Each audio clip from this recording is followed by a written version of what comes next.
I had a thing. I wanted to type in to the Googles. Don't think. What are the Googles done for me lately that I wanted to do again? Was I gonna look something up? It's normally what I do with Google. Guys, we were just talking about this before I opened the Google in the first place. I would look something up. My internet was working. What you goggling? Okay, so let me just go through a quick checklist, right? So I got us recording on the Audacity. I got my book bookmarked. I got Craig going. I got to hit record on my video. Check. All right, it's a lot of checks. Weird. Anthony was saying his internet's not working, but that's not part of my checklist. Yeah, I promise there was a reason I pulled up my Google. You were gonna look up some characters. I was gonna look up the episode number so we could figure out who's doing the intro. Oh yeah, that's right. Yeah, this will be episode 45, which is perfectly divisible by 3. I think it's Anthony's intro. Woo! Congratulations, Anthony. Do. I'm the winner. Some circles know Anthony as the winner. Welcome to the A4NB4Y podcast. I don't know what voice this is, but it's not the Duke of Nukem. Thank you for coming to our podcast. Is that your actual intro right now? No. Oh, okay. I'm looking something up right now. Doing all the research. Gotta give him a research. Research. Speaking of which, I have notes. Did I tell you guys that? You have notes? I have a book and I have notes. Whoa.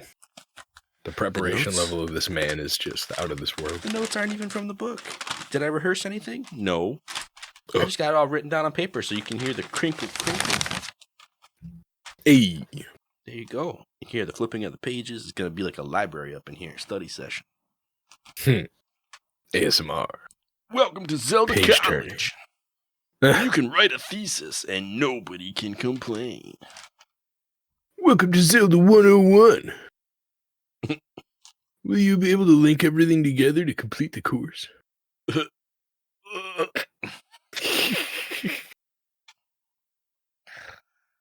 Oh, no. I hope we get everything done in time. Oh, Din. So good. Guys. But Can't. my internet is being so... You're coming through pretty clear, my guy. Are you sure? And your picture quality is like the best it's been. Yeah. Stop checking your ping and just record.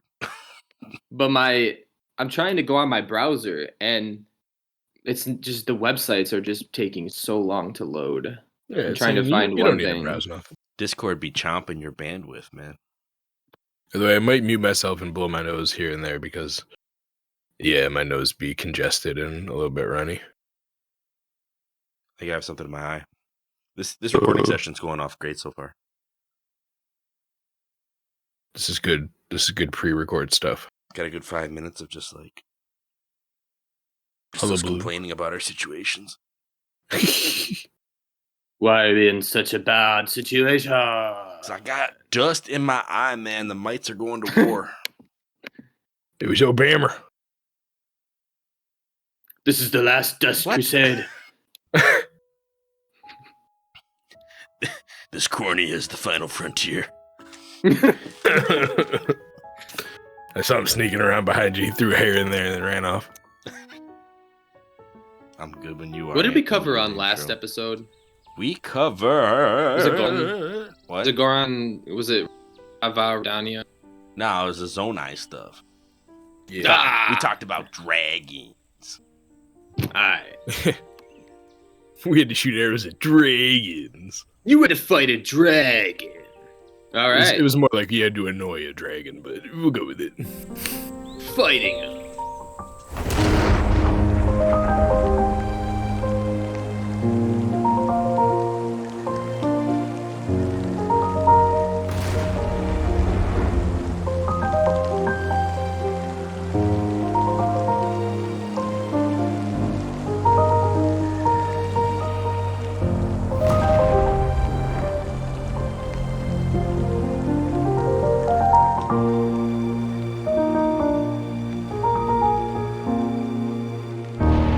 Welcome to the A4NB4Y podcast, the Zelda-themed podcast where we go chapter by chapter through Breath of the Wild. This is episode 45. Last episode we covered fighting dragons. And today we are heading to the Gerudo Desert to get a nice suntan. My name is Anthony, and I am too pale for the desert, and my co-hosts are... I'm Ryan Fonzie, and I'm from Western New York, and therefore I am also too pale for the desert. And I'm Cameron Hagee, and as you can clearly see by the complexion of me in the camera right now, I'm also not fit for the desert for extended periods of time. I do beaches, Crazy. though. Get burned so bad. And Link actually, when we get there, Link's not really used to the desert either. So we're going to need some stuff to help him out. Oh, yeah. Yeah, the desert, where horses don't go. So... Nah. We need camels. I mean seal, walrus, things. There's a few ways to get into the desert. Which way did y'all go? Is that fair? Is that a fair question? Yeah. You know, like that complicated, it's like a giant, I want to say Grand Canyon of the Zelda universe, because there's a massive canyon and a bunch of bridges with bokoblins and all that other junk. So that's the way I went. And it was strenuous. It was definitely strenuous. The Rito power saved me so many times there, because there's a few shrines in that canyon that I wanted to get. Mm-hmm. And I had to climb all the way back up. I used like two of, is it like Rivali's Gale? Yeah. Two of them. You only That's get almost In a all mountain climbing set. It was almost the whole thing. I didn't have any more left. For like 20 minutes. I don't actually know the cooldown time. Yeah. Did you okay, so if you go that, because that's the Gerudo Canyon, right? Isn't that what they call that? Yeah.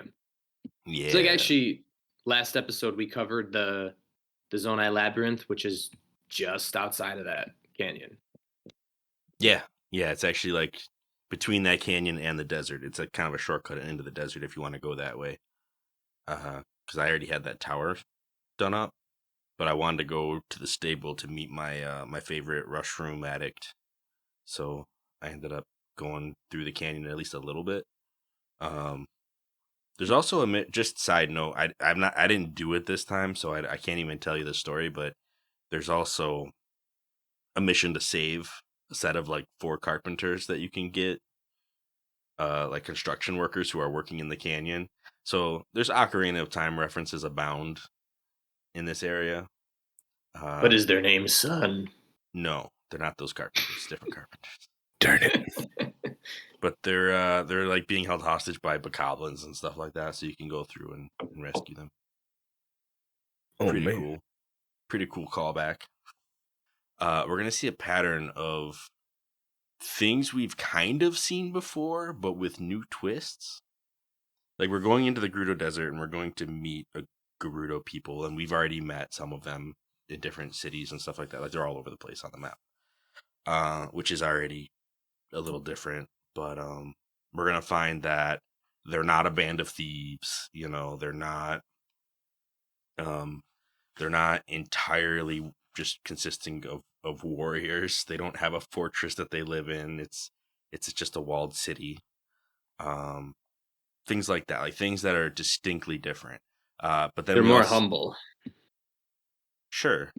And then we also see that they're like a lot of the things that were attributed to them, like being a band of like there is a group of bandits and there is like a fortress. There is a fortress. There is a how do I say, followers of Ganon in the area that aren't monsters, but it's not the Gerudo. They're just like adjacent to the Gerudo. So it's like it's a lot of the concepts from Ocarina of Time era, but dispersed into different groups rather than all being kind of focused in on this one race. So I don't know. Aren't they kind of monsters?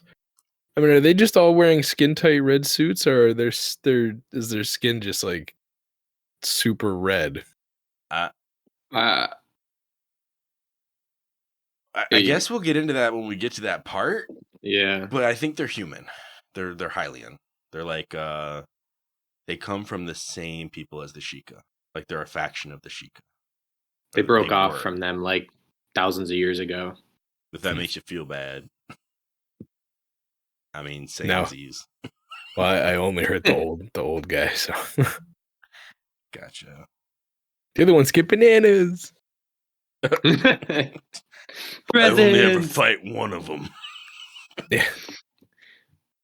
But my trip into the desert was really basic. I'd already gotten the tower in my first when we first started. I did like a sprint and got a bunch of towers, not all of them, but that was one of the ones I did grab. So I just teleported to the top of that and then flew on down to the little oasis town we'll be getting to soon, or as close to it as I could. When I went to the shrine here, I specifically remember doing this because I had chips and queso when I was playing the game at this point. And then I got to the shrine. You see where I'm going with this? Classic, I see your face. Classic gamer food, chips and queso. Yeah. So the shrine's name is Dako Chise. And when I was playing this part, I just kept going, taco cheese shrine. And my girl's like, what are you talking about? I'm like, it's Dako Chise, it's taco cheese. It just stuck out to me. I remember it because I was eating chips and queso. It was hilarious. I don't even remember the shrines. I played Kara Bazaar and all this like 4 weeks ago. The fact that that's all I remember about the shrine. A shrine name in mind. I'm like, yo. I just was singing it like I was going through Kara Bazaar, like taco cheese. It's the taco cheese shrine, man. Taco cheese. All right. Nice. So when we get here this time, there's not a ton we can do. Like there's I don't know, there's a Rito that is like dying in the heat, and we're like, mood, man. I get it. Yeah, he just can't get motivated. You need fly back, man. Learn how to make some desert survival drink and give him some. He's pretty grateful for that. I mean, there's a couple there's like some merchants around. I found there's an arrow shop that sells like one of each arrow, which is really sad. That's silly. I mean, I bought them all. I don't know. The Gerudo lady that's selling fruit here is really mean when you try to sell things to her. Because in a little while, we're going to need some rupees here. And when I needed them, I went over to her and she's like, oh, a customer. And then I asked to sell. And she goes, oh, is that all you're here to do? Why do you come to me for this? Yeah, okay, I guess. I was like, what was that? Oh, what? I get it. It's like, there's not really many other options around. Come on. Yeah, there's like 3 different stands here or something. Something like that. Yeah. But yeah, I mean, the first time we show up, there's not much that we can do. I think we have to at least visit like the Gerudo city once and talk to some NPCs before being able to move forward. When we make our way further down the road, mind you, I mean, the desert's, I mean, if you want to do a Fonzie's Farms, I mean, there's hydromelons everywhere. There's some Volt fruits, some warm Saflina. The desert is ripe with treasure chests that are buried in the ground. If you just kind of wander, some electric Saflina too. On, you can find red shining hints. And there's a few more things in the sand too. Bum bum bum bum. Yeah, we'll get that later. I think we'll save that for next episode. There's a lot. Teaser. We didn't talk specifically about what our boundaries of exploration would be for this episode. It's kind of convoluted because it's all one place. Yeah, I guess just to put this out there now, we're splitting up the Gerudo chapter into 2 separate episodes because there's so much. The desert's just so vast, guys. It's like half the map. Not really, but it feels like it. There's a lot of quests in the desert and a lot to do. And a lot of sand. Yeah, a lot of ways. Anakin would not like it here at all. No. So we come up on this Gerudo city, and let me reference the Making of a Champion book here. There's a lot of walls, a lot of big walls. Yeah, the city's completely walled off. All right, so just a quick this is like the intro. Like all of these things, I'm just going to read verbatim from the book, just so that we're context building right now, right? So the Gerudo, we've met them before, but here's just the description as told by the book. The Gerudo are a tribe composed exclusively of women who have built a prosperous settlement in the Gerudo Desert. The Gerudo have brilliant red hair and brown skin. They are taller than Hylian women and have more muscular build. With training, they are easily some of the fiercest warriors in Hyrule. They have their own unique language, and because they are a society isolated by a vast desert, their own deeply rooted culture and customs. So yeah, so this town is completely secluded. There's another note here. If you go a few pages forward in the book, I could even reference a page number. If you look at page 139, I know you guys don't have this book yet, but maybe one day. Maybe one day. There's just a note here that I wanted to read as well. It says, since ancient times, the Gerudo have held on to a belief that if young Gerudo women interact with men, it will bring disaster. That is why entrance to Gerudo Town is forbidden to men. When a Gerudo reaches the age of marriage, she sets out from the town in search of a mate. One can encounter Gerudo all over Hyrule who are traveling on their courtship journey. Most of the Gerudo running the shops within Gerudo Town are married and have returned in order to make money. So, interesting phrasing in the book, if I'm being honest. Yeah. Like, kind of a sad idea that they get married and then go back to the town where husbands can't go. But yeah, right. You know, don't worry, honey. I'll be back next week. Across the desert. And so I guess the Gerudo genes just must be so strong that no matter which other race they have a child with, it just always ends up being a Gerudo. Yeah, and we're gonna find out later when we actually do get in, because if we didn't get in, the story wouldn't progress, so we might as well just spoil that now. There's tons of kids in this city, tons of daughters running around, like just buckets of them, not a dad to be seen. Buckets of them. Buckets.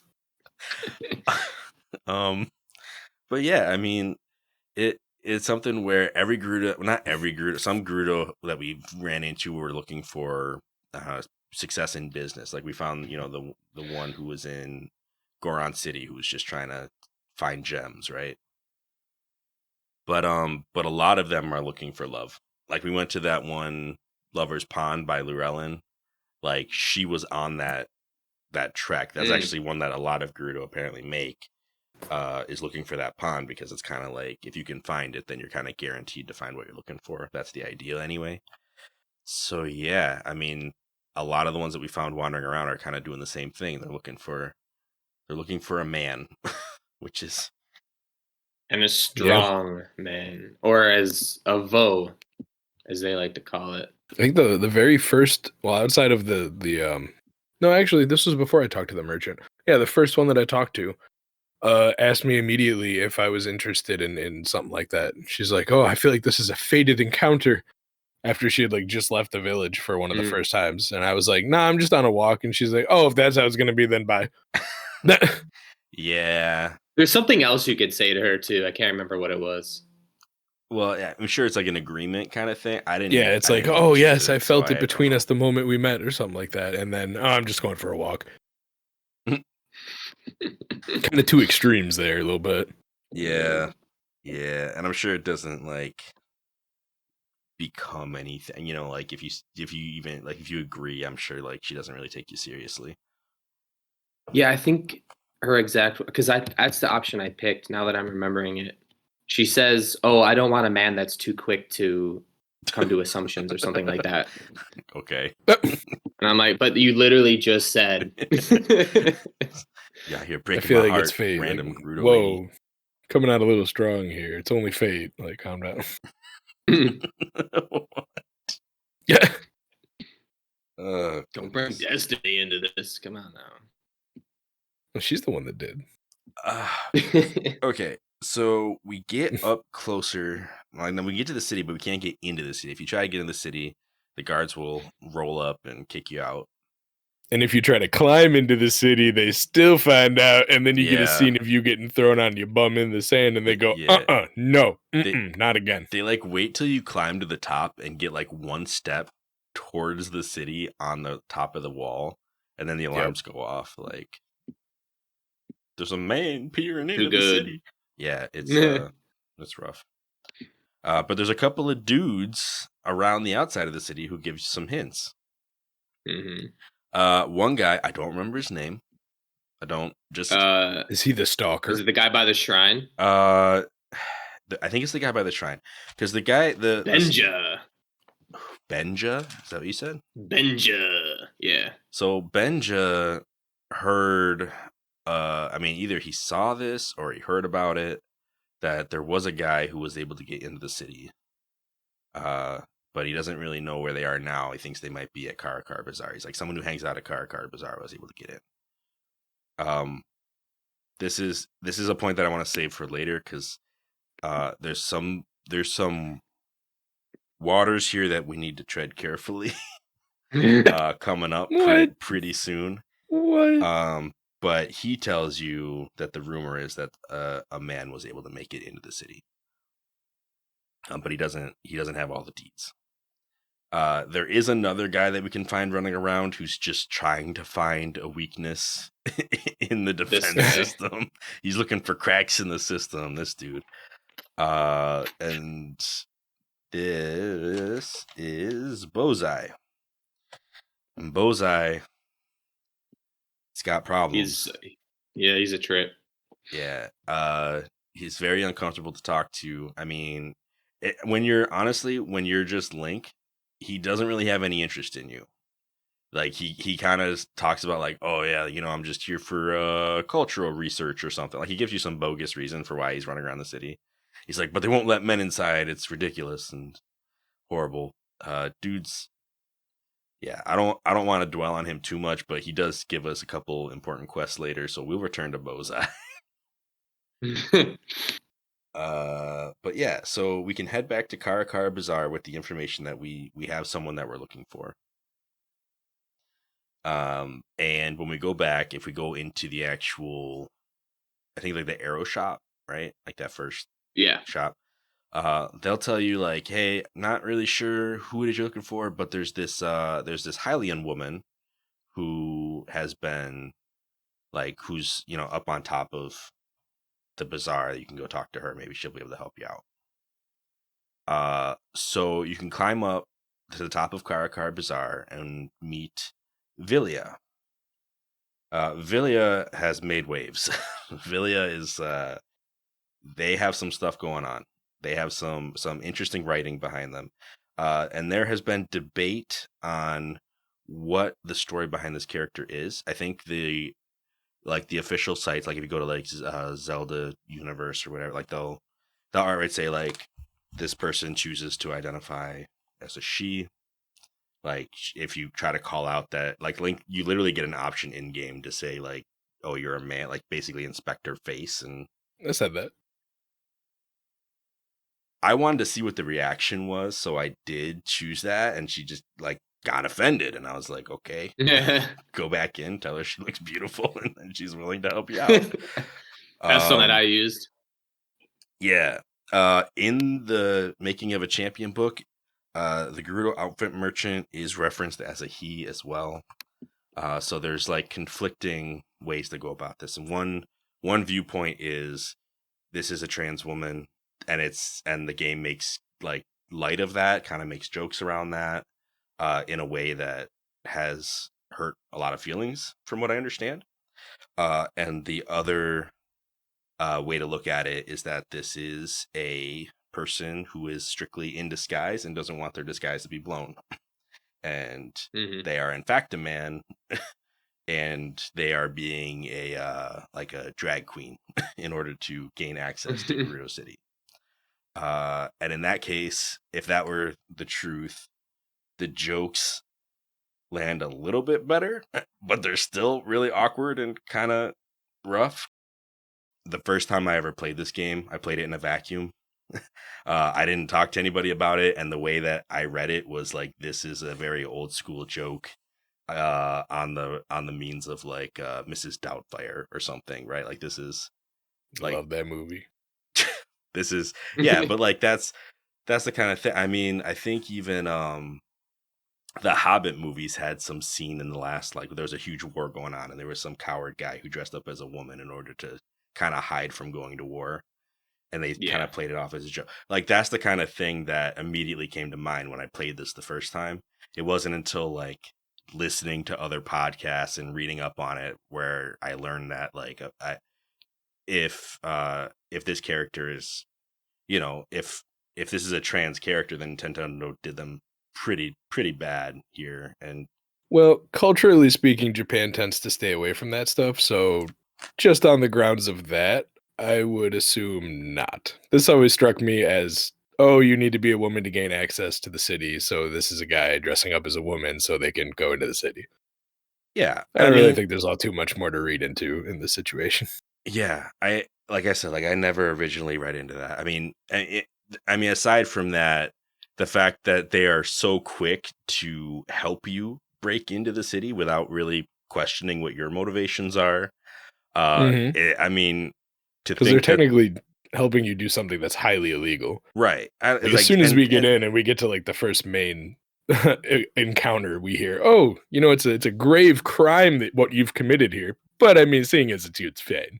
right. I mean, it's like completely disrespectful to the culture of the Gerudo. It's like entirely against everything that they're trying to do out here in their city. I mean, given Link is trying to save the world right now, so I mean, he's willing to bend some rules. But this other Give it character that's like some immediately forgivance. like, "Oh, you want clothes to get in? Yeah, sure, I can help you with that." Yeah. You know, I think it was just a clumsy bit of writing here. Stumbled into some hurt, stumbled into some problems. But I mean, whenever Nintendo has done the Gerudo thing, that's happened. I mean, we talked for a while about the Ocarina of Time representation of the Gerudo and how that was kind of jacked up Yeah. too, and I they've feel like never when you play these fully escaped games, that.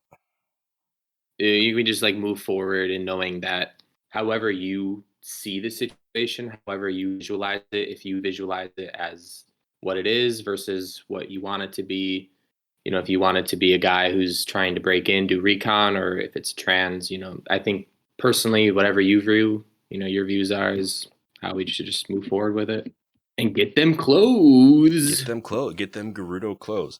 So, regardless of what of what Villia's motivations are, Link's are pretty straightforward. He's gonna dress in drag. He's gonna go into the city disguised as a woman, and he's gonna get called out by a couple of characters.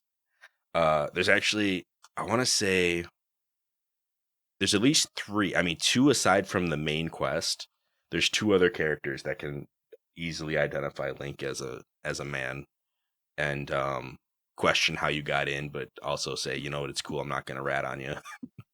Like, I get it. So You talk to the old lady. yeah. So Yeah, sorry. Upon entry, if you do some exploration, I guess since you brought it up, Mava, right? Muava, Mava, sure. Mava. I don't remember her name. Uh, she's an elder Gerudo woman who is in a back alley next to the Hylia statue, because every city has their Hylia statue.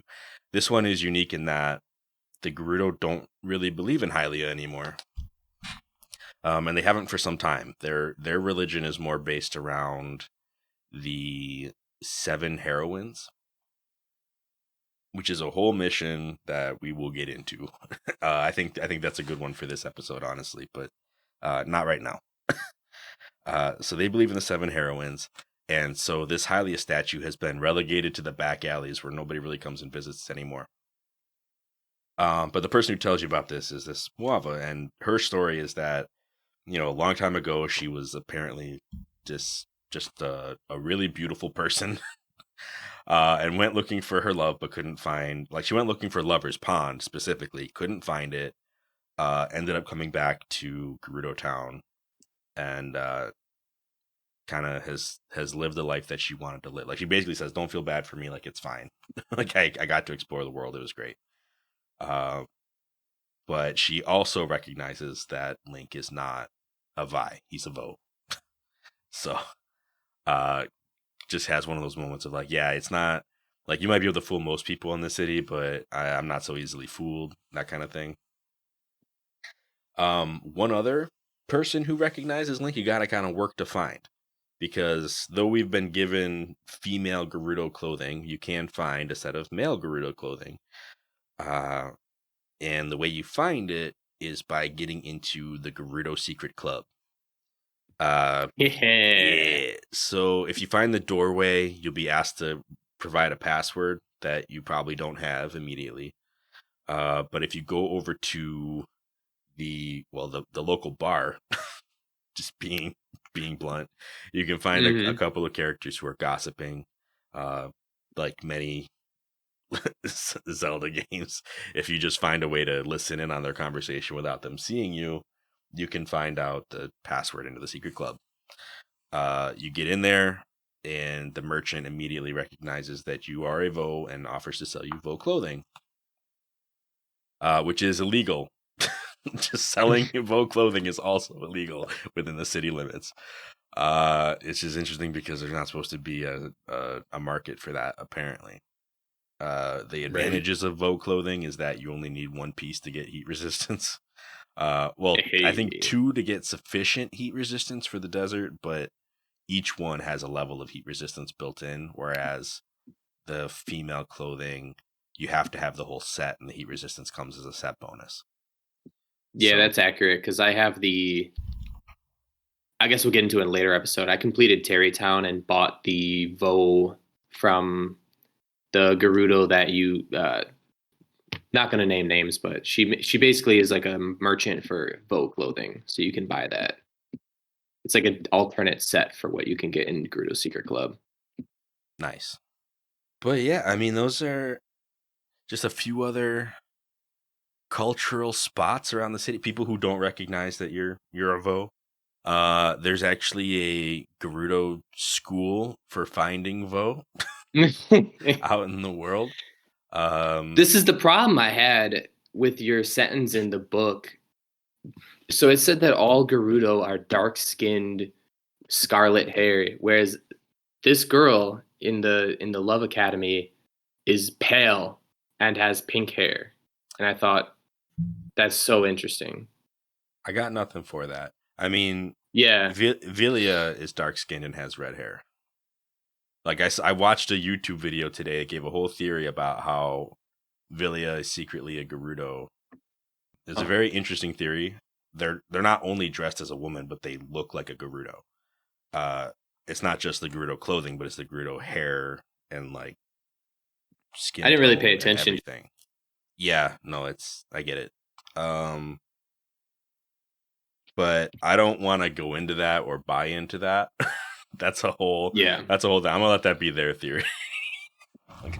Yeah, it's like really weird though about at least the girl that's in the Love Academy, because when you walk up to her, she's like, I think she says something along the lines of like, "No, I'm not a Hylian," or "Yes, I am a Gerudo. I don't remember exactly what she said, but there's actually text in the game that like talks about that.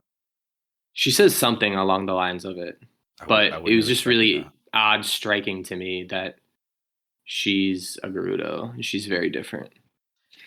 The only one. Yeah.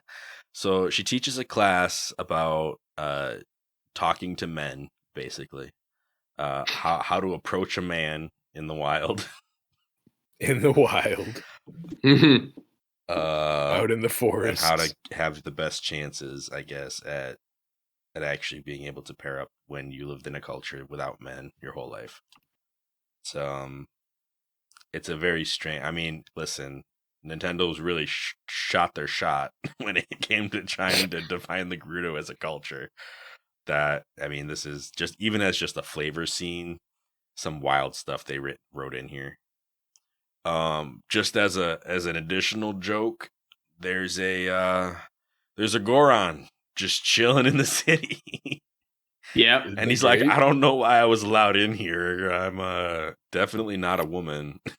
and it's like, I don't think they can tell. Like, I don't think they understand Goron. I mean, which makes sense because they're, again, an isolated city that's opposite side of the map from Goron City. They probably don't know the Goron's whole deal. To be fair, I feel like Goron's also just kind of like, I don't even know, lack of a better word. They just kind of like poop a rock and it becomes a Goron, or like I don't know. They throw like a rock I in mean, a as in a far as lava we pool know, and it becomes a Goron. Like we don't know. we don't know. There hasn't been an explanation for that. But once again, Goron City full of kids. Yep. Is what it is, man. Then another interesting kind of just culture area in the city is you get towards the center of the area, past the market, there's some steps and some guards leading up to this fancy chamber.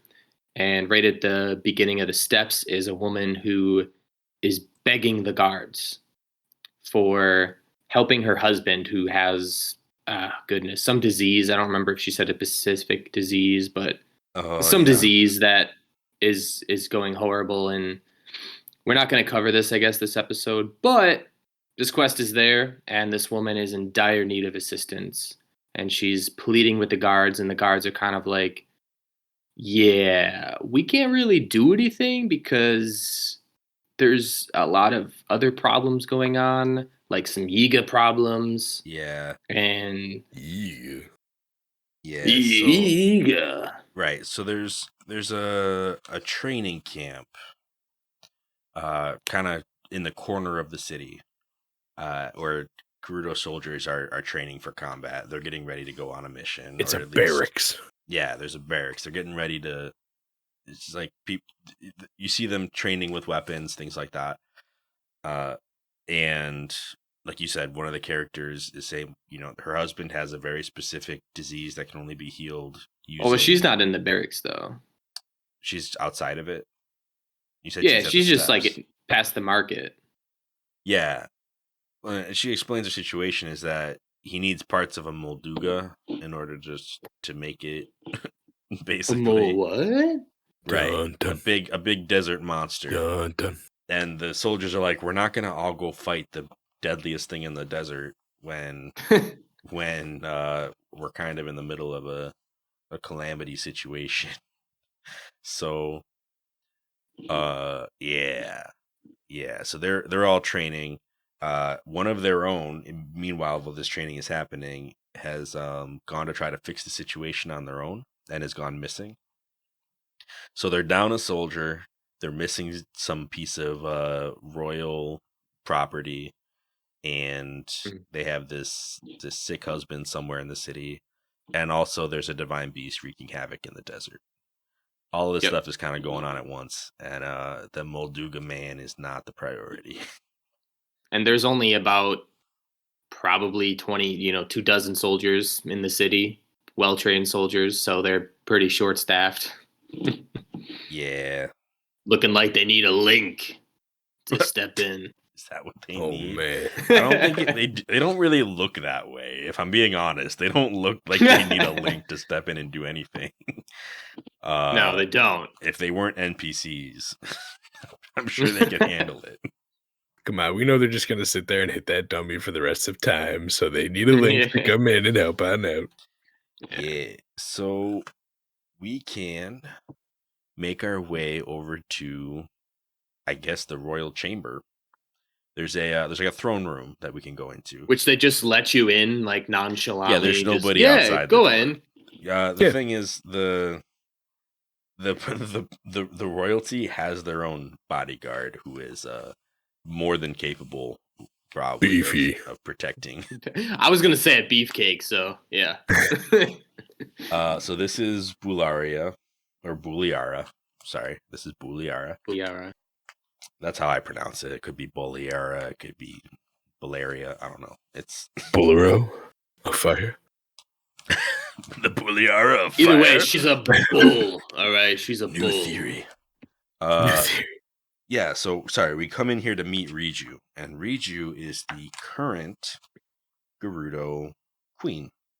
Or princess. She's just a kid. She's not, yeah. I believe they refer to her as a princess in the game, right? Yeah, I think so. Gerudo leader, what have you. So we can go meet her, and she also recognizes that we are a Vo immediately, and of course Muliara jumps on that and is like, "You've committed crimes against Skyrimer people." Like, and Riju's like, hold up, like we might actually like he's not just a Vo, but also likely to be the hero we need right now. Yeah, I like how this conversation starts. She's like, "Oh, hi. How did you get in here?" It's like Yeah. immediately like, "Oh, you know." She knows what's up. Yeah, Oh, shoot. it's funny because this is like a secret callback, and I want to bring this up just because like we didn't do this, but for a while I've been tossing around the idea of doing an episode about the GDQ beta content showcase from last year. That'd be 2022 for anyone listening to this in the future. Where they part of the showcase was them going into Gerudo Fortress as Kid Link by using the Gerudo mask. Apparently that was like a scripted thing that almost was in the game that you were able to do, that they changed. The thing about it is that most of the Gerudo fell for the mask once you did some things to upgrade your mat. Like you could upgrade them so they actually have abilities, and the Gerudo mask would get you into Gerudo Fortress as a kid. And most of the Gerudo would be fooled by the mask, aside from Naburu, who you could meet as the current acting leader of the Gerudo.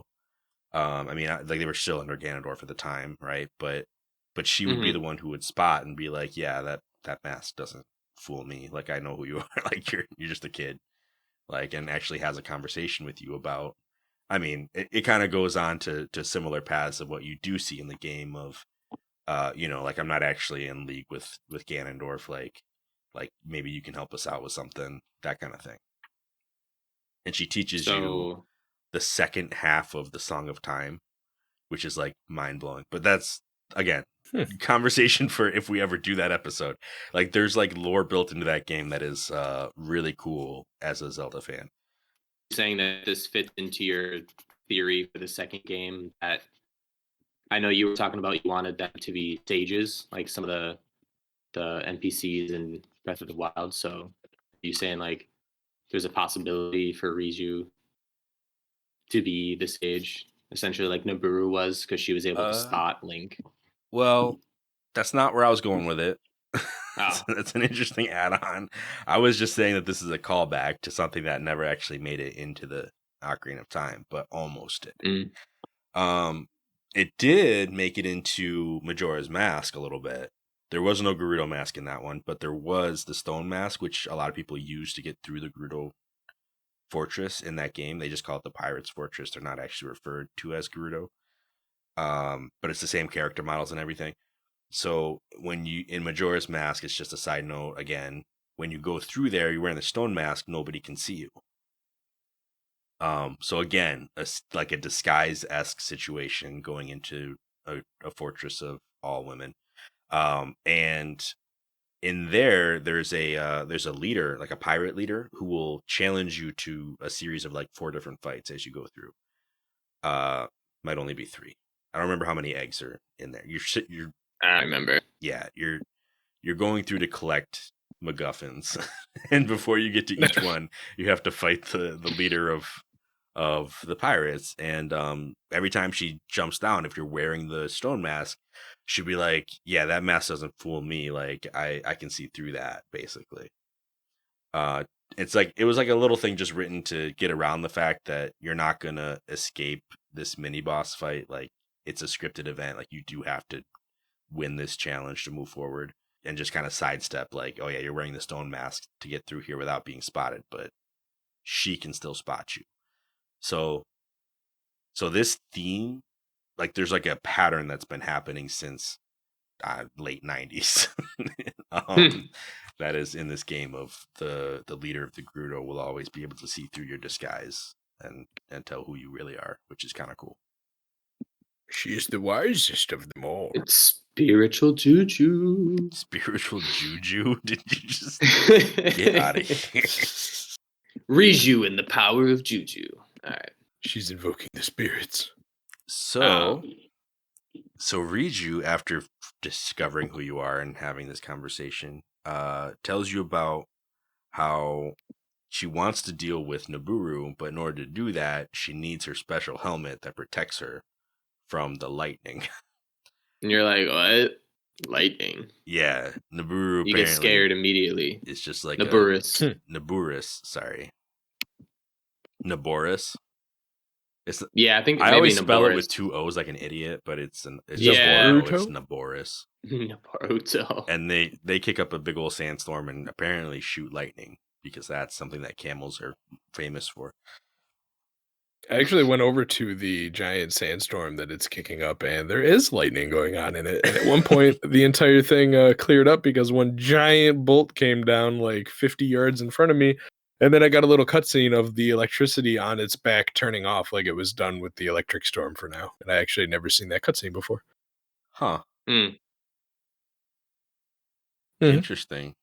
No, I've Yeah, never it was seen like that while either. you're in the sandstorm, you see electricity going on in the clouds all in the background, and then one just shot down relatively close in front of me, and then the cutscene happened. I was like, huh, okay. And the sandstorm stopped too.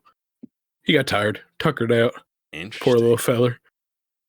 Huh. That's crazy. I didn't see that cutscene. I just got targeted by it. It's massive, unavoidable almost electric shock because I tried to go to the shrine out in the middle of nowhere where there's an injured Gerudo and she's dying of thirst for some alcohol because that makes sense. It's gonna help. And yeah, it's gonna get her back to Gerudo City.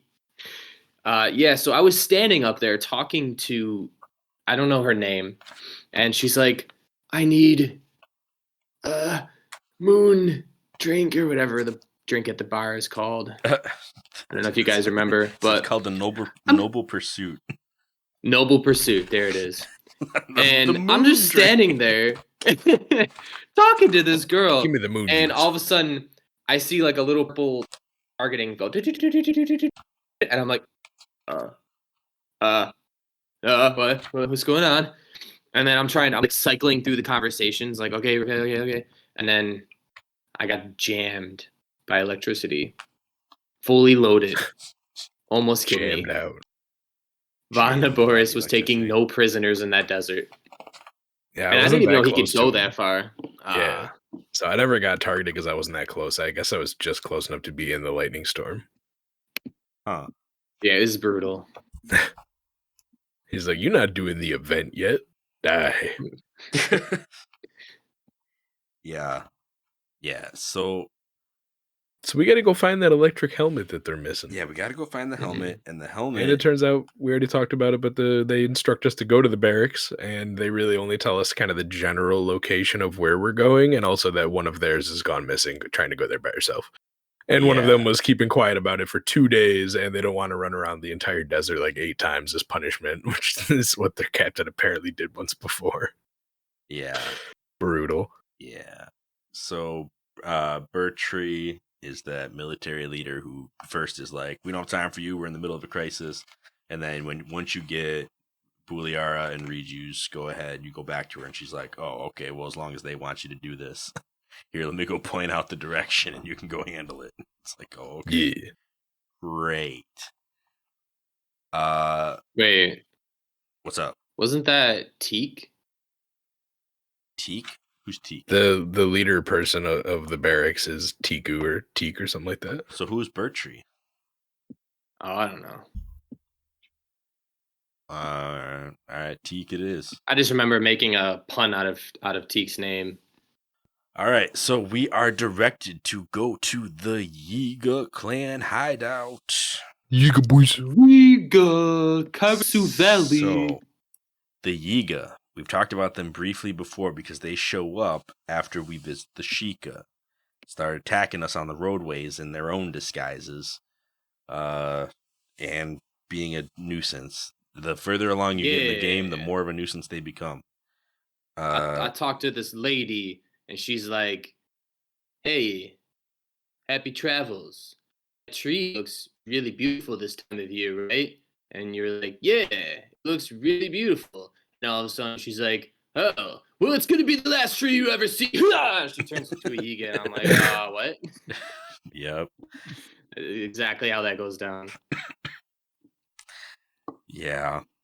There's one who's like, would you like to buy some bananas? And you can be like, nah, I'm good. I don't need no bananas. And you'd be like, how dare you refuse bananas? Like turns into a Yiga and attacks. And that's Yeah. a whole thing. Yeah. So we're going to their hideout. Yeah, creating a champion. Let's get some blurbs real quick.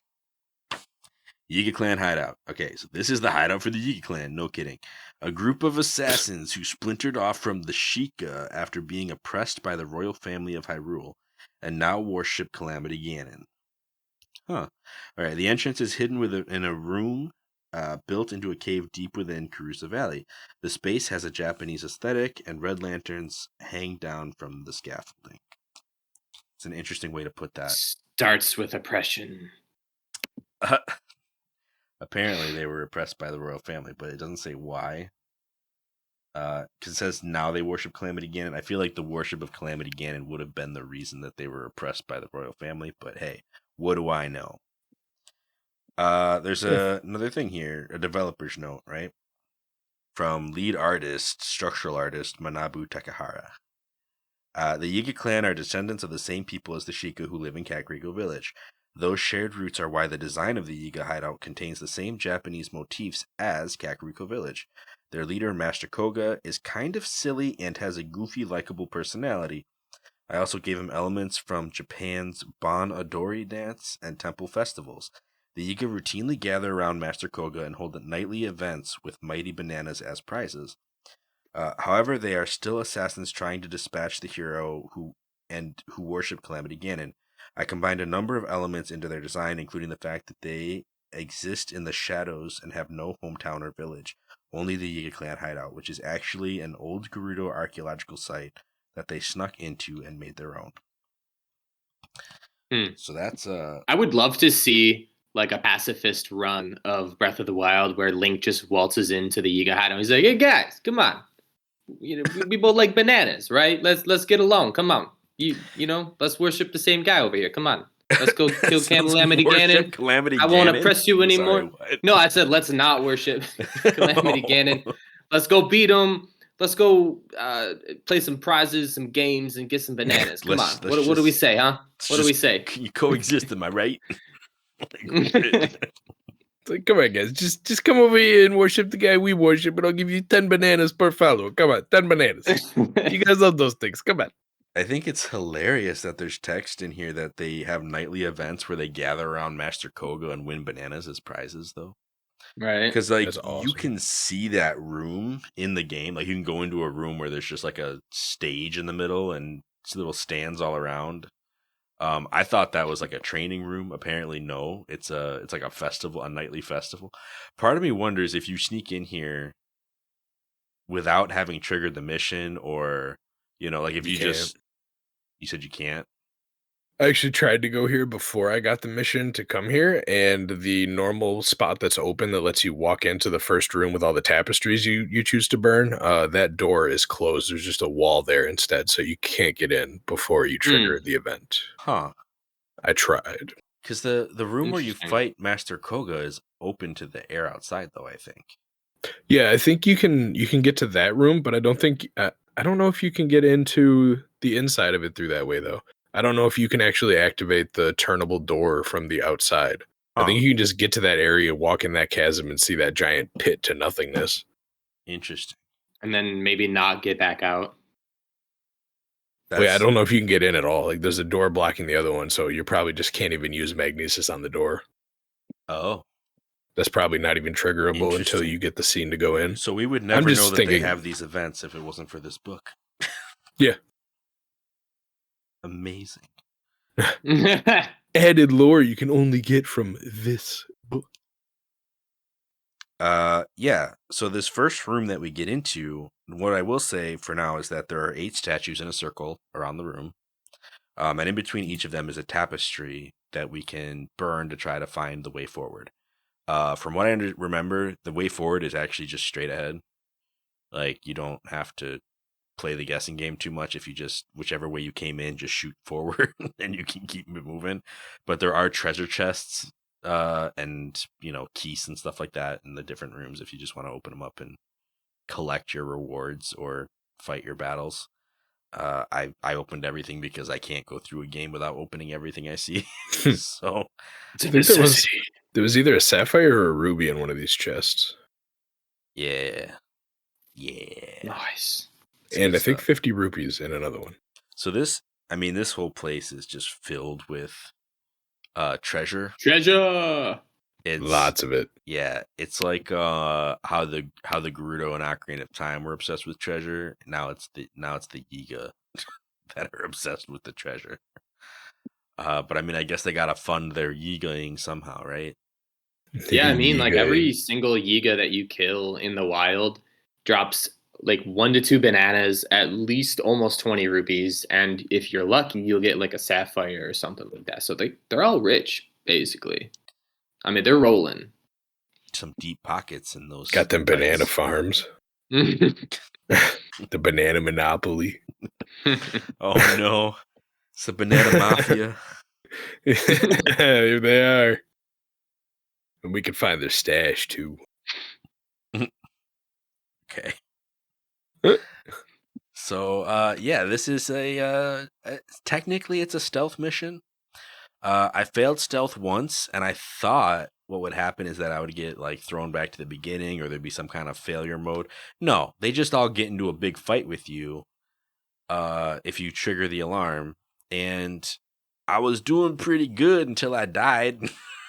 They're really hard, so yeah. Yeah, there was a couple of like wind cutter dudes, and they both teleported right next to me, so I was like trying to hit them with a major spin attack, and I was hitting both of them, and I wasn't paying attention to my life, like my actual, health meter, and I ended up getting sniped from some dude in the corner while I was doing that, and I just went down for the count, if I remember how it went down. Like it just, oof. Like I almost had all the big dudes in the room down together, and it was like, no, it's just too much else going on. Grace wasn't enough.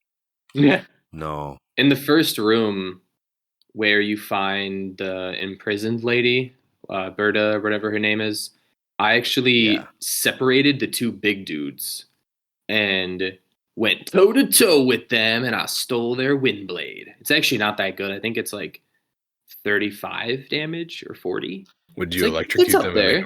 It's got a cool weapon art though. Right? Shoots a giant wind arc out. I'm saving them. I got one up on a display case. Yeah. It's just so hard to get. But yeah, like I think they one-shot you. Like if they hit you at all, you're done. At least in master mode. Yeah, you're in master mode. Yeah, in master mode, I think that's how it is. In my game, you can handle a hit or two. I mean, if you encounter one of these guys out in the wild, it's one thing. There's actually some methods where they have attacks that end up sending wind that you can use your glider to kind of like counter. You can just kind of fly up on the wind and then not get hit by their attack and close the gap that way. Ooh. So I don't know if they do all those same moves inside the hideout. Definitely not the wind gliding. Those weapons also aren't very durable because they're supposed to be like OP a little bit. But at least all the ones that I've had, they've broken way too soon. But yeah, some big beefy guys. Hey, if y'all were wondering if ancient arrows work on these guys, I was watching your stream when that happened. I told Cameron, he's gone. You can send a Sheikah splintered off member of this gang just into the ether with it. You send him back to the Calamity War. Send him back to the coding room. Just get out of my game. You just hit him with a delete stick, and it works. I didn't expect it to work because of like the fact that they're humanoid. I thought that might have been too dark, but nope, game lets you do it. You can actually get a free ancient arrow too from Beetle and the Bazaar too. So just go ahead and use it. Why not? Send him to the ether. And he also tells you about Robbie. Oh yeah. Nice. From the bazaar, he tells you about Robbie. Yeah. That's. He says if you go way up to the tip on the right past whatever landmark he tells you it's past Zora's domain, that you'll find a mad scientist. Like, it's really exciting, but also kind of scary. Beetle, man. I can see Beetle saying that. He's gone all over the world. Doesn't tell you a hint about the northern tip of the map until you're at the very southwestern part. Yeah, right. You know the opposite side of Hyrule? Yeah, I was over there the other day. Like, what? The teleporting beetle, man. The heat's getting to his head. It's like you put a teleport coin down in one of the stables, and then you go to the desert in Akala, right? And then you go to the desert and you're like, hey, what's up, Beetle? Teleport! And then you go to the stable and he's there and you're like, how? I do that all the time. Here so fast? He's faster than light. When I'm short on arrows, I do that exactly. I just teleport to all the different shrines right next to the stables and just go from beetle to beetle and grab a bunch of arrows. It's the new measurement of the fastest speed out there. The speed of beetle. Speed of beetle. He's basically the postman. Yeah. From the old game that would challenge you to the foot race, he's just always there 1 second before you. He knows his market, You're his only customer. He's got to track the market. He does really good at it, man. I don't know. But yeah, Yiga Hideout is it's very I mean, I love the look of it. Like, I love the stacked up boxes and the hidden banana room and all the different treasure chests that you can find and tapestries that you can burn down to find hidden paths. There's so much here. I don't think I've ever found in any of my runs up until this point. I never found that area where you can climb up a ladder right next to where you have to go. Yeah. And there's that little room that's got spikes sticking out on the top, bottom, left, and right. So you kind of have to climb up and then glide into it. Yeah. And there's 2 chests with 300 rupees each in there. Yep. And then throughout the rest of this place, between just hidden chests and the chests in the final room we're going to get to before the fight, there's 4 topaz, a ruby, and 100 rupees, as well as a whole stack and then a couple of sprinkled bananas here and there too. Yeah. Yeah. And I mean, the idea is that the bananas are for distraction, because sometimes they just have a stick trap that's a little platform with one stick holding it up and it's got bananas on top. One specific member was like, this is where I keep my bananas. And no one touching my bananas. And you can just knock down that platform and the bananas will fall in a convenient location for one of the members to get distracted by it. So you can just kind of run on through.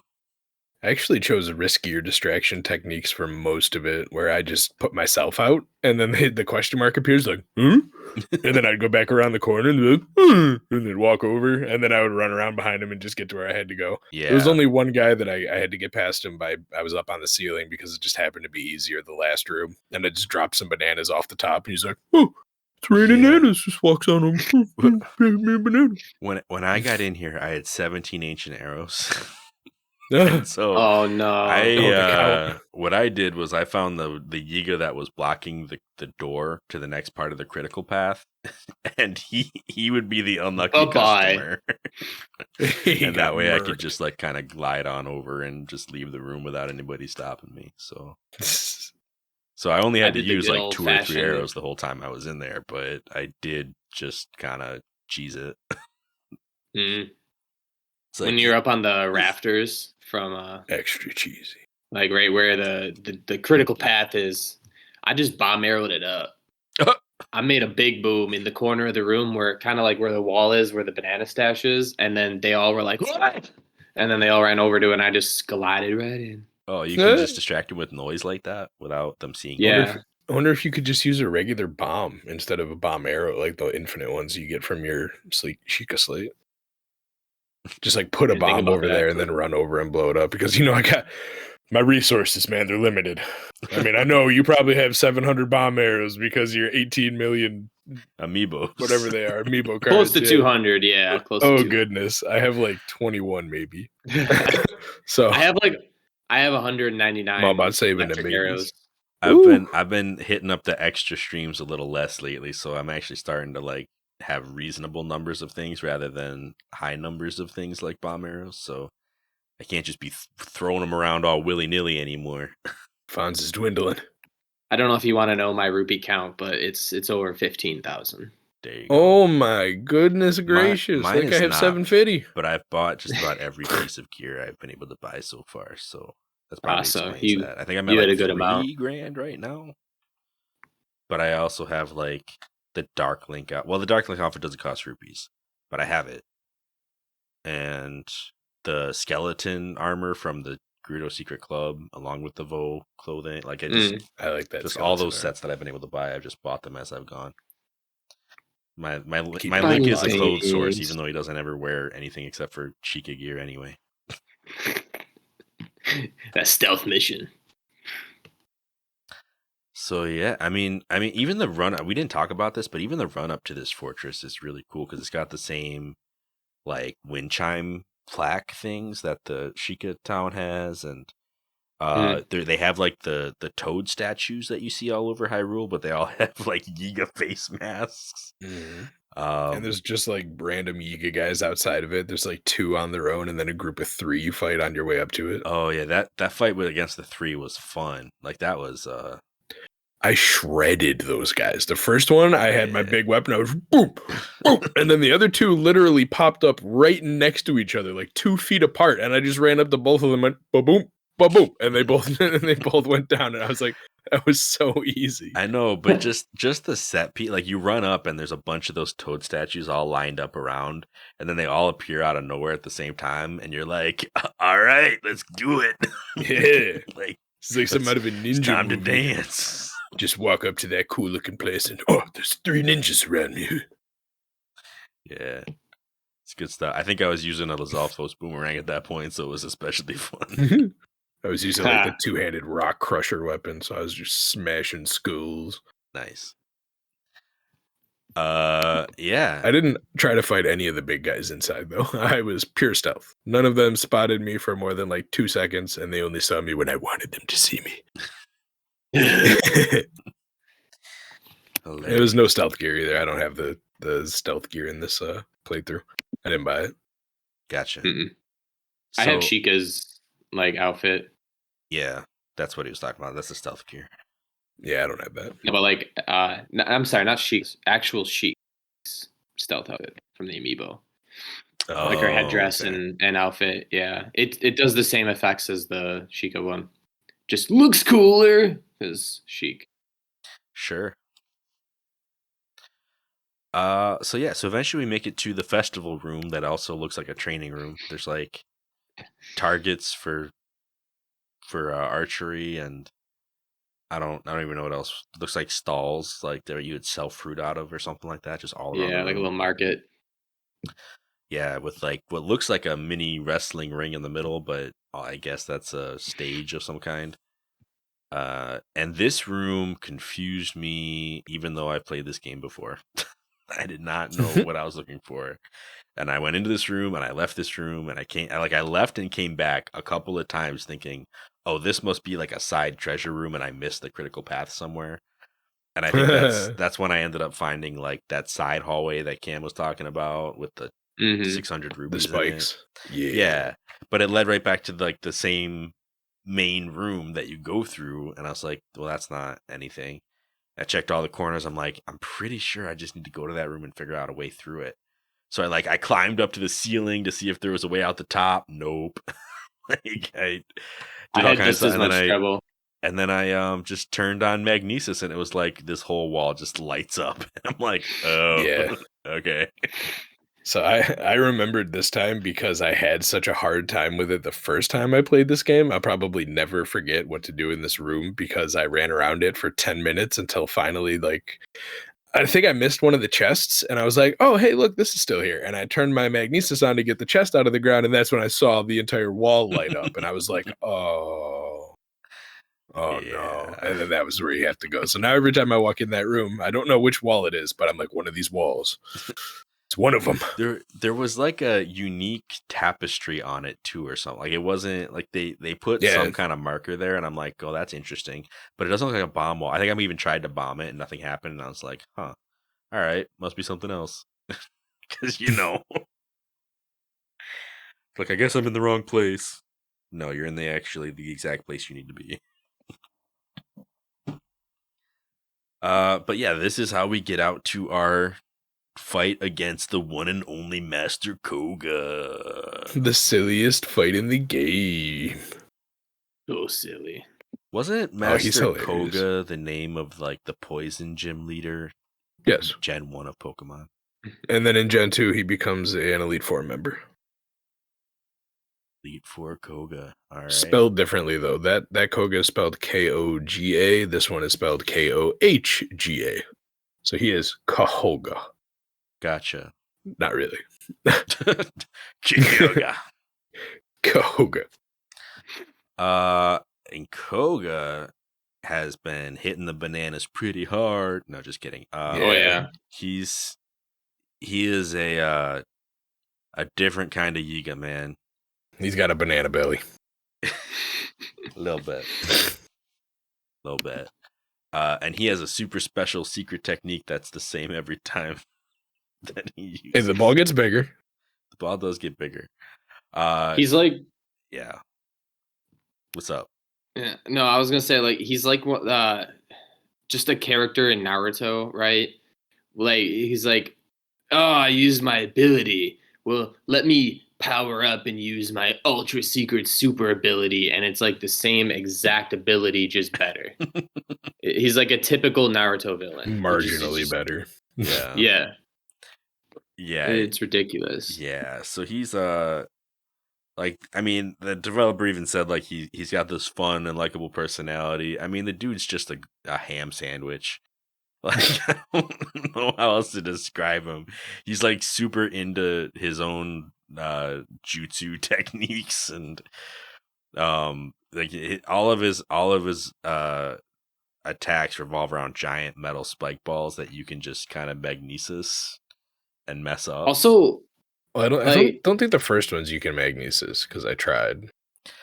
Oh no! I mean, he makes his giant mass appear, right? And then he floats it in a big circle around himself, and your job is to hit him when it's above him, so it'll fall onto him. Yeah.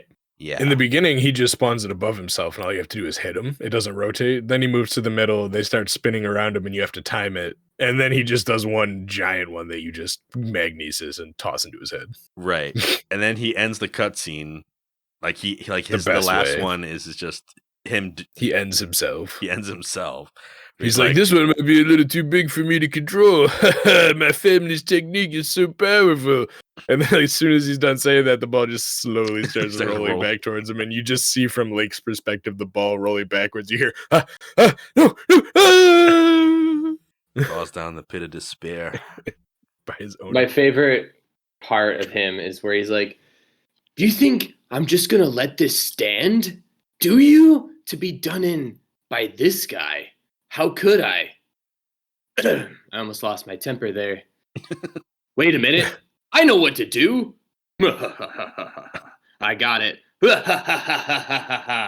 And then he just talks about, like, this is the end, and then creates that massive ball that you just mentioned. Yeah. Like, it's going to be the end all. Like, Link, no way he can take care of this.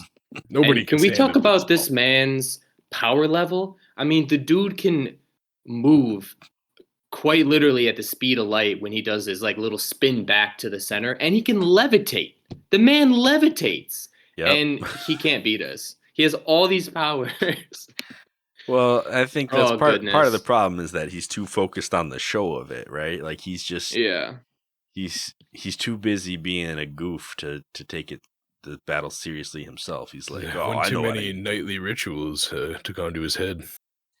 Yeah, I mean the fact nightly that his last thing is like, this is gonna be so big and powerful that I might not even be able to handle it. But you know what, Grandpappy's final flash, Grandpappy. And then at the end, when metal ball and wrecks himself with it. And then at the end, when he wrecks himself and falls into the pit, he yells at you and calls you a coward. Yeah, he's like, coward, as he's falling. It's like, what? How could you breathe on my ball? Push it back. Like the Yiga clan is gonna track you to the ends of Hyrule. And it's like, Are they though? You're kind of in a pit. I mean, they my are. guy. They are. The clan Yeah, still they comes do. after you. They do. Honestly, though, I feel like I would have liked it more if it was a little more like you had a part to play in the ending. Like at one point he summons a ball that's almost as big as this one. It's not quite family secret level technique of ball, but it's a pretty darn big one. And he's like dragging that around at you. I would have rather like he had his power kind of like a Dragon Ball Z beam struggle where he's like pushing it towards you slowly because you know he kind of sucks. And then you use your magnesis and you push it like right back in his face and push him off instead of it just rolling back on him. What about this? It's very active. Family secret technique versus family secret technique. Oh, Taught to no. you by your uncle. Spin attack Spin versus the attack. giant doom ball. That would have been a great ending. I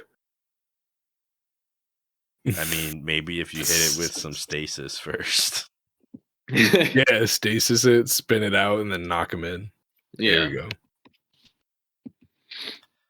Oh goodness. But that's not what happens. He rolls back on himself. He takes himself out of the show. Yeah. So we It's too bad. we win. I hear that pick goes all the way to China. We get for Hyrule. Yeah. It goes through a wormhole. It goes all the way to the island of the Windfish. Wow. Goes into the dreams. Straight to Termina, man. To terminate with him. So we go to purgatory though. So we get our helmet back. We get Riju's helmet back, I should say. It's way too big for her. Royal heirloom. And we can take it back to Gerudo City. And I think I want to cut it there. This part of the game anyway, this part of the cast. We will continue our main story another time.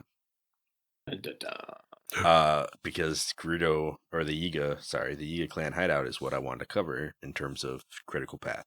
But there are some side things that we can do that I did want to still talk about if you guys are still with me. Going through a tunnel. Going through a tunnel. Okay. Well, gosh. All right. So this is You're losing me. It's all connected. It's all connected, man. Just trust me. It's all connected. Is it? It is. So I know I told you guys we kind of just bounced off of this character, but Bozai, right? Mhm. Bozai is the boot man. Like that's really why he's in this game. He has sand boots and he has snow boots. So one of the missions is to go and get a picture of the 8th heroine, because there's a set of statues in the desert that has 7, but there's a legend that there wasn't 8. The legend. And it was kind of removed from that area. Now it's in the Gerudo Highlands. So he sends you on this mission. I'm pretty sure he lends you the snow boots for this mission. Mm-hmm. And this is the only time and place we can obtain snow boots ever in the game. Yeah. And you're going to have to give them back. Well, yeah, temporarily. You have to give them back. So you go and you can get this picture of this 8th heroine statue. I'm not going to go into where it is. I'm just going to kind of say that for now. It's not somewhere you would expect it to be. It's not exactly nowhere in near the other Highlands, ones. I'll say that. I mean, it's in that region, but it's not very high up. And then when you get back to him, you have to give him back the snow boots. And I think you can get the sand boots, right? Yeah. He gives you the sand shoes. He gives you the sand shoes. And so you get the sand shoes, but Link isn't satisfied with that. Clearly, he wants both sets of shoes, which, I mean, as a player, that's what I want too. I want all the shoes. So... And then he literally... Fashion of Zelda. When you say that, he goes, "Ooh-wee, your boot thirst you have a boot thirst that cannot be slaked." I'm like, bro, what are you talking about, man? Yeah, so he decides in his mind that he's going to give you an impossible mission, because you would never go back to the Highlands without snow boots, right? That would be preposterous. That would be preposterous, unless you're like me and you already got all the pictures you needed on the first trip. Oh. So he sends you to go find the picture of the 8th heroine sword, which happens to be up in the Gerudo Highlands, actually in the Highlands, and actually a lot easier to find than the statue. So, having played the game before, I actually the first time I went up there, I just got pictures of both things. So that when he was like, go back and find that other thing without the snow boots, and then we'll talk about these sand shoes, or then we'll talk about the snow boots, right? And I just had the picture, so I just turned around and just talked to him again. He was like, oh, I thought you would never be able to do that without the boots. You're like, haha, I already did. Like, you underestimated me. I mean, he even makes comments about the fact that you're a girl kind of contributes to the fact that you wouldn't go back without the snow boots, which is, man's foolish. I just love this man's like set of speech, his linguistic style. Yeah, I love it. He has a way with words. Okay, I have some of his quotes here, and they're just hilarious. They're just hilarious. Like, I have to cover them. One of them is, so yeah, hey, the name's Bozai. I'm 35, single, and I love jogging, especially on sand. And then another one is, hey, we didn't get a chance to spend much time together earlier, did we? Whoosh, total whirlwind. So, like, want to hang out?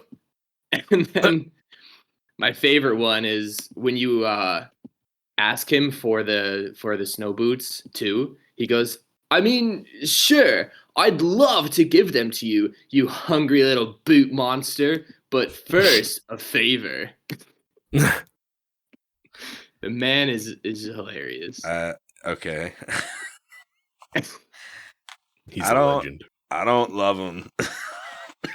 Put it that way. Just being honest. Aww. He just has a really I don't know. Like, I feel like there's this really rough theme going on about Hylian dudes who just want to like get into the Gerudo city or see the Gerudo, and yeah, it's skeezy. It's pretty bad. He looks like one of those guys that in anime, like, he has the glasses and his eyebrows are titched upwards, and he's like, I could get in there, you see? Like one of those guys. Yeah. Is that the bathhouse? Guy.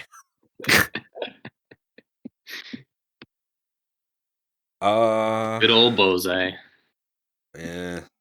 Got a bullseye with Bozai. It's a bozo, maybe.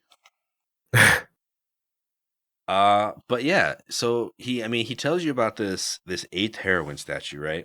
So a little bit about that, because we skimmed over that earlier. That's the meat and potatoes. Yeah. Out in the desert, there is a set of 7 statues and like some like smashed base looking thing with them. It's actually a shrine puzzle. You go around and you figure out which ball goes into which platform. So there's 7 of them out here, and once you get all 7 in their respective places, the shrine comes up. It might even be a blessing shrine, something pretty simple. Once you figure it out, it's like, oh, well, you made it this far,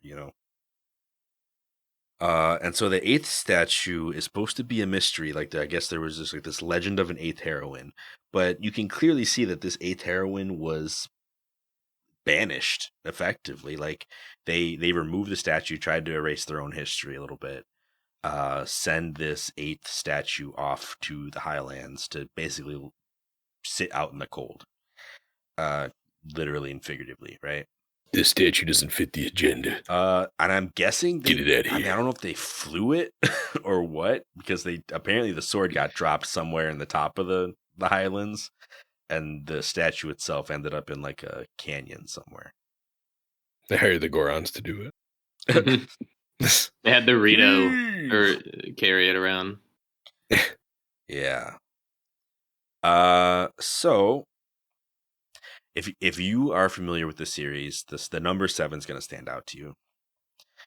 Like, there's 7 sages, 7 maidens, 7 wise men, etc. 7 heroines fits right into that same narrative, aside from the idea of this 8th heroine being a thing. They each even have their own like unique symbol that I haven't tried to line them up with anything else in the games, but it's very clear that they were making some kind of reference here with that. Aside from that, I mean, I know 7 is known to be a lucky number, but 7 is also a prevalent number in a lot of world mythologies and religions. I know we talked about 7 chakras, right? In the Bible, 7 comes up quite a bit. You can go into it, and if you want to look up like 7 I am statements, or the 7 days in a week, or not necessarily a scriptural thing, but like 7 deadly sins. Like there's like 7 comes up quite a bit. There's 7 notes in a musical scale. Like the 8th note is a repeat of the first note, right? So it makes an octave, which is oct 8, but it's like there's 8 notes to get there, but it's technically only 7 notes in the scale between those two. And so the number 8, as opposed to 7, like some of the words that kind of go along with the number 7 is, complete, whole. It's a perfect number in theory. Like 8 is seen as, for people who are into numerology, it's a more like it means more than that, like more than enough, more than perfect. It's like it's usually associated with things like prosperity. So again, considered a lucky number in a lot of cultures. Buddhism specifically has some interesting associations with 8, being that there's an 8-fold path. There are 8 petals on a lotus flower, and for that reason, like 8 is kind of a big deal. A lot of people see 8 as a number of a new beginning, kind of like how we talked about how I was saying about the notes in a scale. Like 8 is like the next thing, or biblically, there's places where 8s come up specifically when. Like the big one that gets referenced a lot is that 8 people were saved on the ark in the big, in the flood. 8 turned on its side is an infinity symbol, right? So 8 is it's like the next thing. So when I'm thinking about this game and I'm thinking about this 8th heroine, my thoughts go to 7 has always been the number, right? 7 has always, like traditionally in the lore of Zelda, 7 has always been your full set of sages. In Ocarina of Time, you had 6 sages plus Zelda, who was the 7th, and that made your full set. Similar with A Link to the Past, you had 7 maidens, one of which was Princess Zelda. I mean, I don't know anything about the 7 wise men, but I'm guessing one of them had to be royalty. But it's always been 7. It's never been up to 8. So it makes me think that 8 was false. 8 was like the reason that it was rejected and sent to the Highlands is because 8 was a false heroine. It's heresy. It was too much. Yeah, it was like, and I imagine that 8th probably came with the idea of being some prosperous new beginning, right? Like it was probably like, hey, it's not just 7. Guess what? Here's 8. Like it's a new thing that we're doing. And eventually they got kind of found out to be, I don't know, nefarious. It was a hoax. How dare you add 1? So some interesting things to note about that is that, one, when you first get into the Yiga hideout, they have all 8 statues together. Like, I know the book says that it's an archaeological site that they took over, but they still have all 8 statues in their entryway. Same swords and everything. It's clearly supposed to be the 8 heroines, and they all have Yiga masks on. Another thing is that if you go up to the sword up in the Gerudo Highlands, there is a golden broadsword, like one of the Gerudo, like giant claymore swords stabbed into the ground right next to the giant statue. And there's a moblin that's just sitting there staring at it. Which to me is a set piece. Like that's not there on accident. That's not like his weapon. Like he's there. I mean, I went down and fought him. He didn't even try to pick up the weapon. He just came at me with nothing, which was really interesting. But to me, that's a signal that this 8th heroine. I mean, I don't know if all the heroines in the lore of this game were supposed to be Gerudo or what, but the 8th one definitely was. I mean, according to what I'm seeing. And if the Gerudo, if the Yiga are still like they kept the 8 statues together. To me, what I'm seeing is a past Ganon situation. Like this is a Calamity Ganon, not necessarily as a human, but for some reason there was an evil. Either they themselves worshipped Ganon, or they were a reincarnation of Ganon, and they were this false 8th heroine. Which is kind of a wild concept to me. Like I don't exactly know how to fit all that together, but that's a theory that I'm having about the lore of the situation. And then You're you're saying like saying, way back when Calamity Ganon first became a thing, which was Yeah. before the war, is like around the time that this statue was kind of yeet it on out of there because they're like, well, Ganon's obviously a bad guy. He turned into this giant swarming pit of malevolence, so we're gonna stop having him as part of our whatever, our religion or our Yeah. tribalism. So yeah, I think so. We talked about last time, like the last episode, we talked about like the Zonai, right? And how there were 3 different statues. There were dragons, owls, and boars, but all of the boar statues were destroyed, right? I think this is a similar situation where there were 8 heroines, but the 8th one it's not exactly destroyed, but they tried to get rid of it. It's outcast. And I think that these are either telling 2 very similar stories about the past, or they're telling. Oh, this is a major stretch, but they're telling the same story. Yeah, I could see that. You were saying like back in the time when Calamity Ganon started, not only did they remove this because of that, but also around that time is when the Zonai decided to destroy all of their boar statues, since maybe Ganon took on that form, so they wanted to stop worshiping it. Yeah.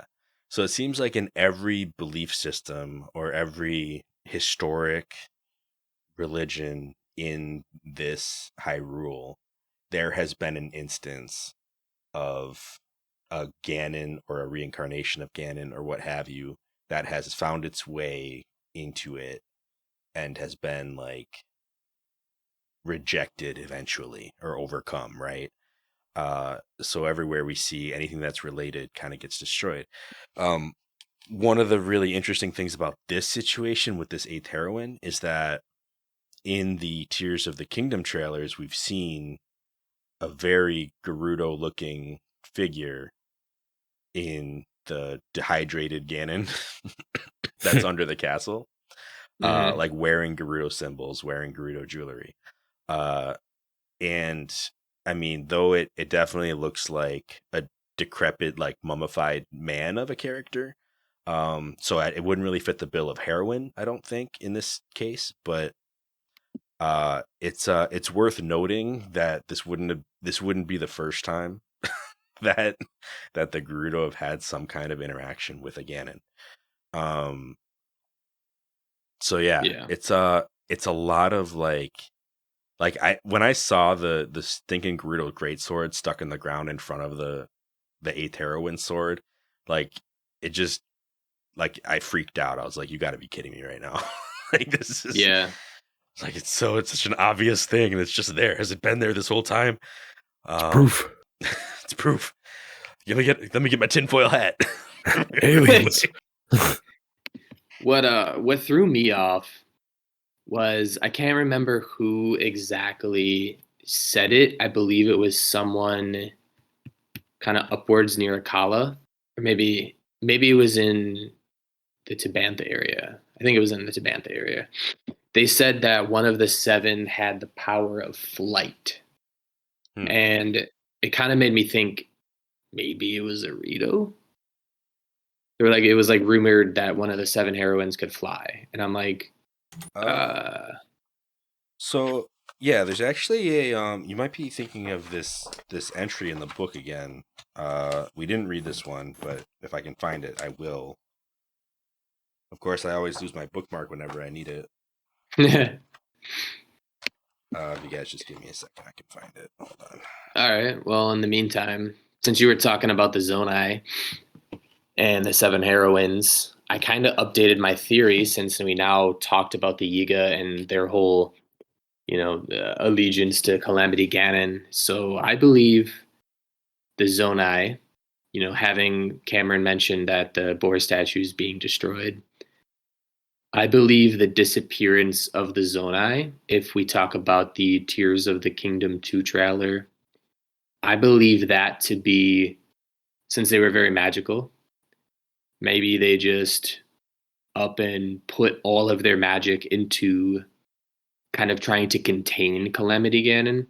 And in containing Calamity Ganon, they lost their physical form and ended up being some arboreal, supernatural essence of energy that essentially is holding back Calamity Ganon from something worse, far more power, which is kind of like my new improved theory from last week. Like they Which turned also, themselves into a barrier to withhold him. more like, yeah, like they built like the magic withholding device to contain Calamity Ganon, and it's the same color. Their magic is the same color as luminous stones, which are throughout Hyrule. So I believe that might be where they derive their magic, and I believe they probably just disappeared trying to make the ultimate, like, carry Hyrule on their back scenario by holding back Calamity Ganon. And in doing so, like, there's like the splinter group Yiga, who I think were actually, if we're talking thousands of years ago, I think the Yiga and were directly in relationship with that war, because you see like a bunch of cave drawings in the Tears of the Kingdom 2 trailer, which kind of resemble like ancient Sheikah looking warriors. It kind of resembles like Yiga a little bit, and there's also Zonai warriors there as well. Huh. So it was like a cool little tidbit. I think the Yiga and the splintering of the Sheikah and the Zonai issue are all related in one big event, kind of like how you were touching on. Huh. I think it's all one big, massive, just something big happened, man. Yeah. There's one hints big all mystery over we the don't place. have yet. Okay, I found two entries that are related to what I was just talking about with the 8th heroine. One of which is this part where it's talking about the Gerudo. And it says that the Gerudo's religious beliefs are a departure from those of other races of Hyrule. They worship the 7 heroines, seeing them as divine protectors. There are 7 gigantic statues of the heroines in the East Gerudo ruins. And according to the Gerudo archaeologist Rotana, each one possessed a different power: skill, spirit, endurance, knowledge, flight, motion, and gentleness. They are now the patron deities of those attributes. Meanwhile, the goddess Hylia, worshipped throughout the rest of Hyrule, is lesser known. Gerudo Town's goddess statue can be found forgotten in a back alley. I mean, if you really want to like make some theories, assign real quick, something.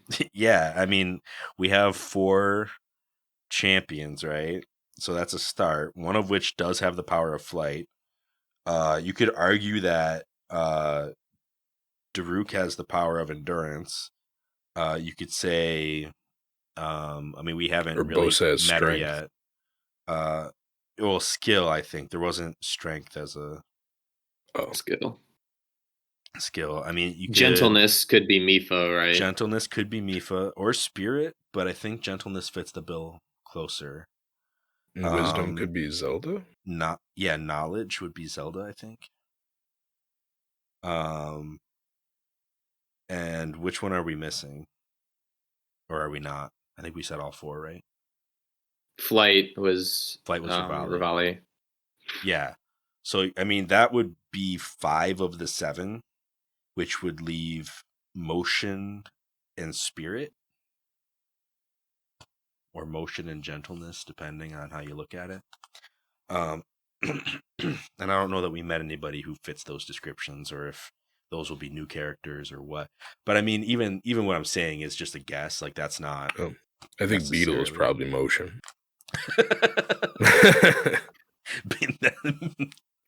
Beetle's so fast. If they make Beetle a sage, I will die laughing. Be like, what about where did Ryan go? Why isn't he here for the recording? And then Tingle can be the other one. Have to put. Remember your theory about? I don't remember his name, but the kid that was in Llewellyn Village. Zuda. Could he not be Spirit? Zuda could be Spirit. I mean, he could be. He's not a very fast walker, so I wouldn't give him motion. Just being real. Seemed like a spirited kid, though.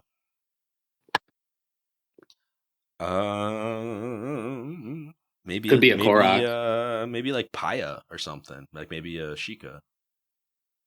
Yeah, Paya definitely could be Spirit. She's kind of shy though. I don't know if she's that fast. I feel like she might be Gentleness then, because she's so shy.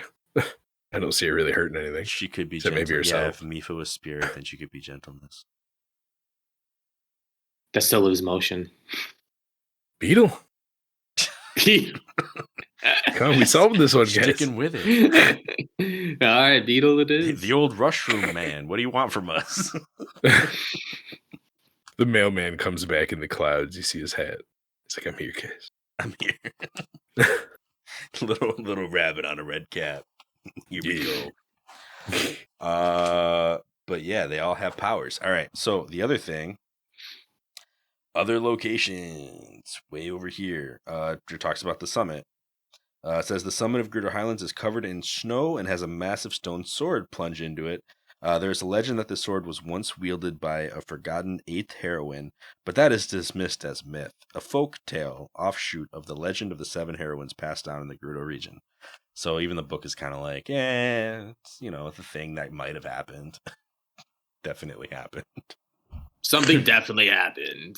There's a whole... Or else that statue wouldn't have been there the first 200-foot statue. If strength or power was going to be that would be a very valid 8th attribute if there was an 8th and it was a Gerudo. It could also be courage and Link, but I don't know why he would be outcast. Right. Well, I don't think courage ever was one of the 7, right? Because that was Link's most, Link adhered to. Courage. But yeah, I don't know. I don't think it would. Link has never been a sage, he's never been a part of the wise men. He's always been the Knight of Hyrule or whatever. So, don't know I mean, to be honest, neither has Ganon though. So it's a whole thing. Yeah. He's not supposed to be a part of it. Or I guess she, as a heroine, was not supposed to be a part of it. If we see in the next game canon history of a female Ganon, I feel like that's gonna make waves. That's gonna people are gonna be so surprised and happy about that. Linkle versus Ganon. It's Linkle versus Ganon. And every trailer's just been a lie so far. So that I wanted to bring that up because that's some major details that stood out to me. I don't know if they would even be a part of the story of Tears of the Kingdom, but it's definitely a part of the story in this game. In terms of just world building and stuff like that. So saw it, got excited, wanted to share about it, but I think that's all I wanted to cover for that.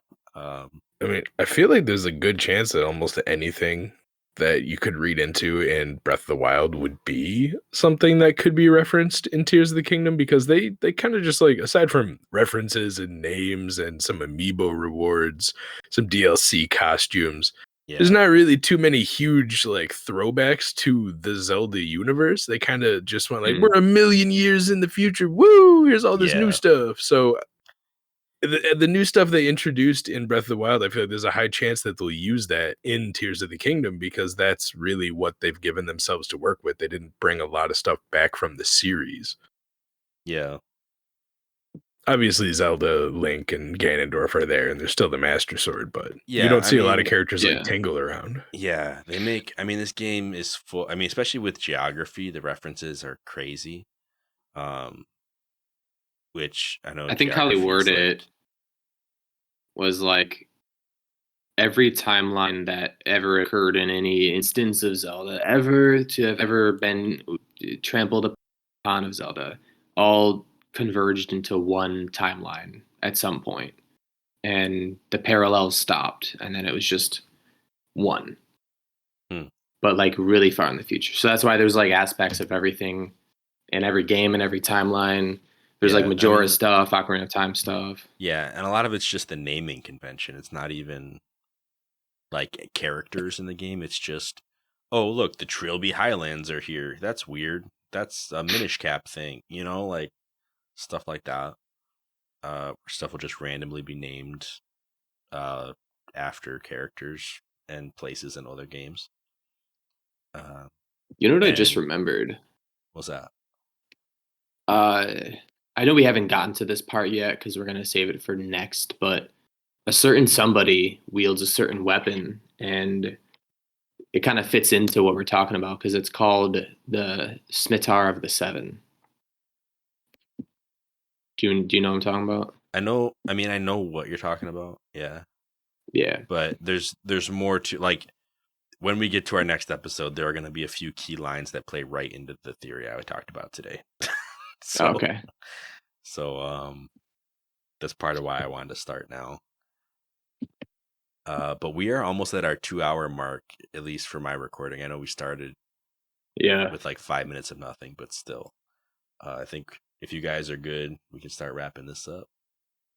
Heck yeah. So, everybody, that has been our episode of A for No, B for Yes. Thank you so much for listening. If you'd like to write to the show, talk to us about what theories you have, what you've seen in this area, what your experiences were like, you can do that right on our website, which will be linked in the description. Aside from that, you can find us on our Instagram, on any of our social medias. Go check out Emotionals if you get the chance. But yeah, we will catch you all in the next episode where we actually get into this divine beast, Vanaboris, on A for No, B for Yes.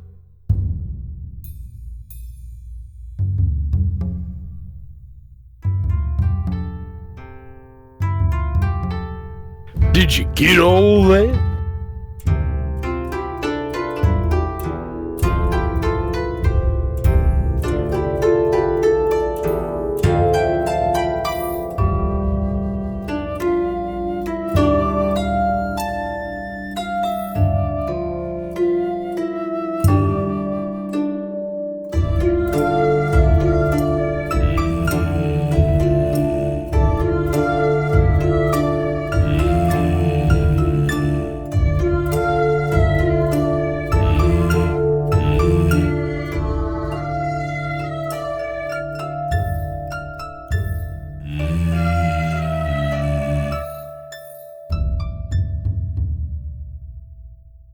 No.